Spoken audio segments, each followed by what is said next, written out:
Guys, আশা করি আপনারা সবাই আল্লাহর রহমতে ভালো আছেন। আমি আল্লাহর রহমতে ভালো আছি। এই তো চুলায় একটা কড়াই বসিয়ে দিয়েছি। আজ আমি পোলাও রান্না করব। কড়াইটা যা পানি ছিল শুকিয়ে গেছে। এখন আমি তেল দেবো পরিমাণ মতো।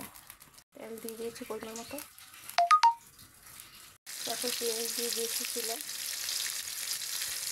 পেঁয়াজটা ভাজা ভাজা করবো, ব্রাউন কালার করব।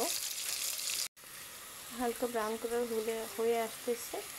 এখন আমি 4 পলা চাল ধুয়ে রেখেছি, তা আমি দিয়ে দেবো। তারপর দিয়ে চালটা ভাজা ভাজা করবো। পোলা চালটা দিয়ে দিয়েছি। এখন আমি পোলা চালটা ভাজা ভাজা করবো। পানিটা শুকিয়ে তারপর ভাজা ভাজা করবো। পোলার চালটা আমার ভাজা ভাজা হয়ে গেছে। এখন আমি পোলার চালের পরিমাণ মতো পানি দিয়ে দেবো। পোলার চালের পরিমাণ মতো পানি দিয়ে দিয়েছি। তারপর আমাদের গাছে থেকে 2টা মরিচ ধুয়ে রেখেছি, সেগুলো আমি দিয়ে দেবো।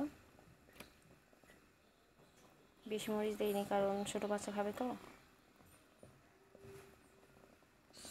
আমাদের ঘরের পিছনে পোলাও গাছের পাতা আছে। এখন আমি সেখান থেকে 2 পিস পোলাও পাতা নিয়ে আসবো। এই যে পোলাও গাছের পাতা, এখান থেকে আমি 3 পিস পোলাও পাতা নিব। 3 পিস না, 4 পিসই নেই।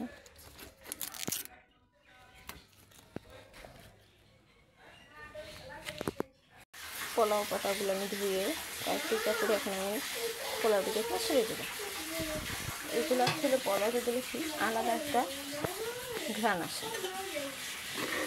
পোলাও পাতাটা দিলে কি পোলাওগুলো একটা মরিচ আরও দিলে আসলে বেশি ভালো হতো। এখন আমি হালকা একটু পানিটা টানলে তারপর চুলার আঁচটা কমে তারপর ঢেকে দেবো।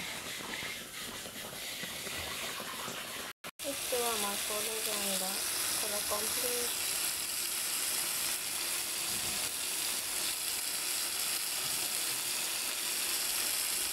আপনারা সকলে ভালো